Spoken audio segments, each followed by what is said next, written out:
The battle was raging. Hordes fell as a few Mandalorians who met an honorable end. Then someone was rushing, avoiding, and dodging Mandalorian after Mandalorian. Mandalorian Vanguard, my lord, someone is coming for you. Jaune then activates the shield in his vambrace to block a strike from a wrist blade. Tyrion, who you really are, a persistent warrior. But you threatened my goddess, you will pay. Jaune then pushes him off with a concussion blast. Tyrion, shall we dance? Jaune ignites the dark saber. Jaune, it ends today, all of it. Tyrion, nobody knows that better than me. They both charge at each other, but Tyrion, after learning if Cinder's demise, chose to avoid getting hit, knowing that blade can cut through anything. Jaune, are you afraid of this? Tyrion, I'm not afraid. I'm just cautious. Let's keep on dancing. Jaune, I will make your end swift. The two twirled and danced through the battlefield. Tyrion, in all his wisdom, chose to use his stinger to poison the king. But the moment it made contact, it just bounced off the Beskar. Choosing to seize the opportunity, Jaune quickly drew a vibro dagger and cut off his tail. Tyrion, Aegic. Jaune then swung the dark saber with a speed unmatched and cut off the head of the scorpion and finally ended his killing spree. On the other side of the battlefield, Garen was leading Vale's armed forces through the flank. Hey, Garen looks to a tall, muscly man. It was Hazel. Hazel, my mistress asked for me to kill you. Garen, you will die trying. But before the two began their melee, another familiar voice spoke out. I will handle this, old friend. This fight is my own. They both turned to look to a familiar silver-haired man. Ashben, Hazel. Hazel, RRGG Ashben. Garen nods and continues to lead the assault. Ashben, I failed you, Hazel. I have failed you. Hazel, I should have known about you lies. She should be alive if I did. Ashben, and what you do now just makes her sacrifice needless. Hazel, lies. He then took out dust crystals and stabbed them in his arms. Ashben took his cane and got into his stance. Ashben, for what it's worth, I am truly sorry, Hazel. Hazel, it's worth nothing. They both charged and Hazel swung hard. Ashben then disappears and reappears behind Hazel. Ashben, I wish I could have saved her too. He then swung his cane in a double axe handle as hard as it can as it broke Hazel's aura and knocks him out. Ashben, it's a good thing I know your semblance. You wouldn't feel anything, but your body still reacts by itself. Ashben struck a nerve bundle along the points that manages the signals from the brain to the body. He falls down face first. Ashben, I hope in time you can find it your heart to forgive and move on, Hazel. I really do. From the other side of the war. Atlas joined the battle as Ironwood improved the security of his tech, and unlike before, he brought only men for this battle along with the Aesops. Inside a dropship. Ironwood, remember your training, and it will keep you alive. Atlas soldiers. SIR, yes, SIR. Ironwood. Aesops, do follow me as we form the vanguard. Aesops, sir. Ironwood, winner, you will take a contingent and assist Mandalorian. Winner, yes, sir. The drop ships landed while the warships maintain their distance just in case the enemy has another trick for them. Landing zone. Then the battle was on. Ironwood led the Aesops and punched through the Sea of Grim, eventually making their way to regroup with the Veil armed forces. The King of Veil turned and saw them. Garen, what are you doing here? Ironwood, just lending a hand. I need to fix my mistakes. Penny is seen helping Winter fought off a whole horde as a duo. Then a giant Grim burst from the ground and caused chaos on both armies. Garen, damn, hold the line. The Veil armed forces rally as Amber joins to protect them. Then they heard a loud sound and looked up. Han, all right, here's your stop. Chewie, go, go, go. They see the Millennium Falcon flipped and 3 people jumped off. It was Summer, Maria, and Jaune. The 2 maidens let loose their silver eyes. The Sphinx looked at them, also a large portion of the hordes. And a bright white light blinded everyone. Once the light died down, the armies all gawked at the Grim, now turned to stone statues. Then Jaune threw his dark saber into the head of the Sphinx, then it crumbled to dust. Jaune then grabbed the waist of the 2 and gently landed near the King and General. Summer, thanks for the lift. Maria, pretty frisky there.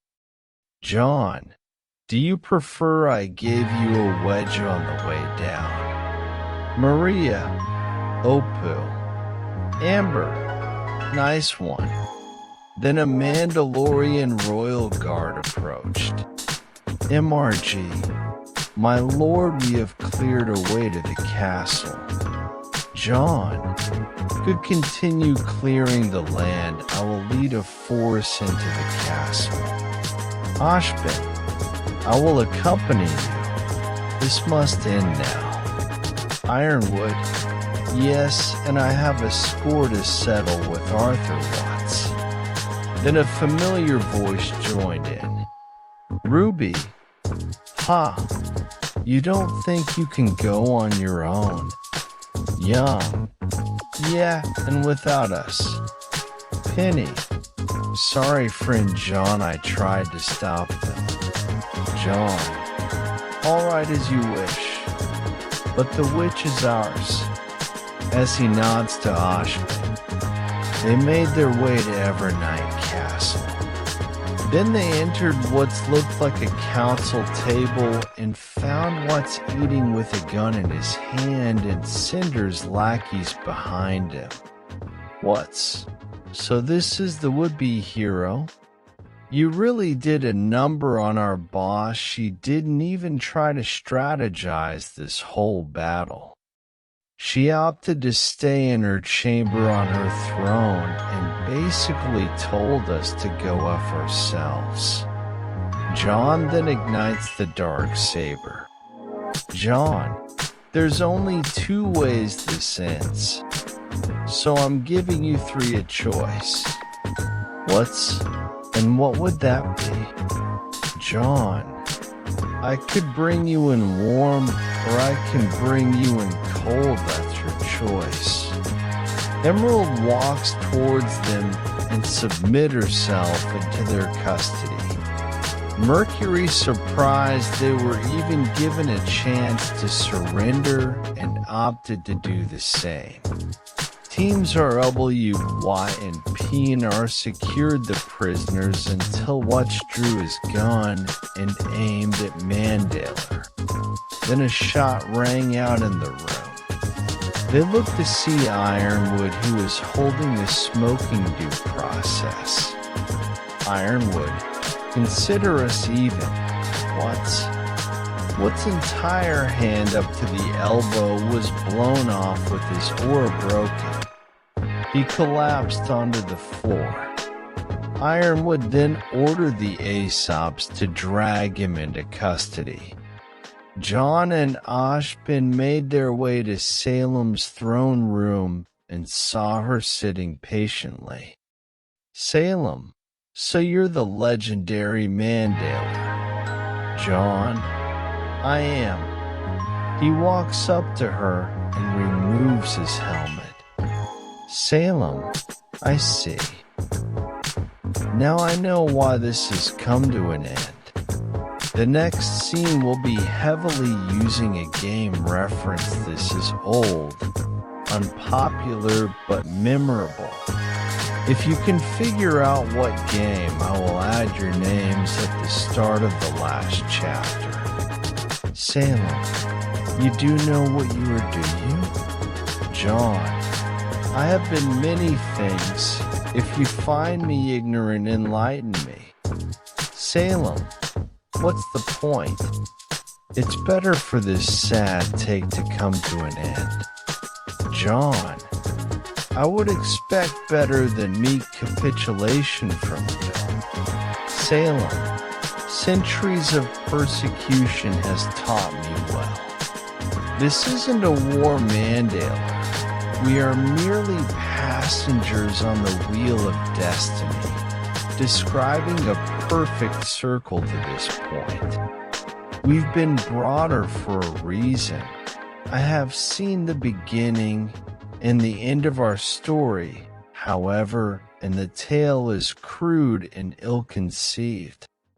We must rewrite the ending, you and I. Jaune, face me, Salem, even you shouldn't die a coward's death. Salem, isn't it customary to grant the condemned a final request? Jaune, I recall no such courtesy from you throughout all of history. Salem, indulge me, Mandalorian. A millennia hence, I am presented with a dilemma. Let's call it a two-sided coin. If the coin falls one way, if Ashbin collected the relics to summon the brother gods back, they will destroy Remnant. But as the world remains its chaotic and divided way, well, you know what they will do. They have made sure of that. If the coin lands on the reverse, I killed all of the denizens of Remnant and remained forever alone. On a barren rock. Either way, the game is rigged. Ashbin, we agreed then the relics must not be brought together. But if that isn't enough, Salem chuckles as she continues her final debate. Salem, there's a third option, a monumental secret hidden in your very presence here. It's all laid out for you here. Ashbin, you said it yourself, Salem. There are only two sides to your coin. Salem, apparently so, but suppose you threw the coin enough times. Suppose one day it lands on its edge. Ashbin, the third option. It's you, Jaune. Only you can unite Remnant. and the brothers will never return. Salem, he's been the one I've been waiting for. Now if you kindly, please give us your resolution. Jaune, for the sake of the world, a hero must make sacrifices. Then let my life as a normal man be the first. And my first act as Remnant's new king is to rid it of its greatest evil. He walks up to face her. Salem then hugs Jaune. Salem, thank you. Now I'm free. Ashpin just closed his eyes, feeling his own immortality fade away. Jaune lays her down gently to the ground. Then the doors open as teams RWBY NPR and the Aesops along with Ironwood and the rest of the Mandalorian commanders. They saw the Queen of the Grim on the floor dead as Jaune was holding the dark saber in his hand. Ashpin turns and announces that the war is finally over. The kids all cheer and a Mandalorian was ordered to relay the message. A few weeks later, Vale, Garen, I heard you declare that all kingdoms have made a unanimous vote to join as one kingdom. The people in the town square cheers, as well as people over the world watches the public broadcast, announcing that Remnant will be renamed Mandalore. Garen then moves the procession to the coronation. He then took the crown from the armorer. He lifts it to the people's view, then places it on top of Jaune's head. Garen, and now comes the days of the king. May they be blessed. Jaune raises and turns to the people. Jaune, this victory doesn't belong to one man, but to all of us. May we finally be at peace. The crowds of faunus and humans cheers as equality was now made reality. He turns to see his daughter and her two mother by her side all clapping. Blake and Velvet looked at him lovingly. Then he looks to all his classmates all cheering for him. RWBY just yelling alongside Young, and their parents tying Summer along with Crow, who's miraculously not drinking Raven was there under their custody on house arrest. Weiss was politely clapping with her family behind her also clapping. He also looked at his future in-laws, the Belladonna's Callie clapping, while Gyra was clapping with a hint of frustration. He looked to more of the students. His son was with Gwen, and Neptune with Nebula along with Octavia, and Do all cheering. Funny enough, Cardin and his team were also there, and actually cheering. Looks like they finally grew up. Sifui was also there, Coco whistling, and Yatsuhashi with Fox clapping. Linda and Ashpin is there, who finally retired and passed his title to his assistant as new headmistress while he took on a more teaching job. The Mandalorians were also there. Paz clapping finally redeemed himself through war. Bo-Katan and Jango with their hands intertwined. Boba with Finnick also cheering. Funny enough, Ben Kenobi was there alongside Satine Kenobi, both cheering. Han and Chewie sitting on a crate filled with gold and other valuables also cheering. And that ends the tale of Mandalore the Redeemer. As a book closes,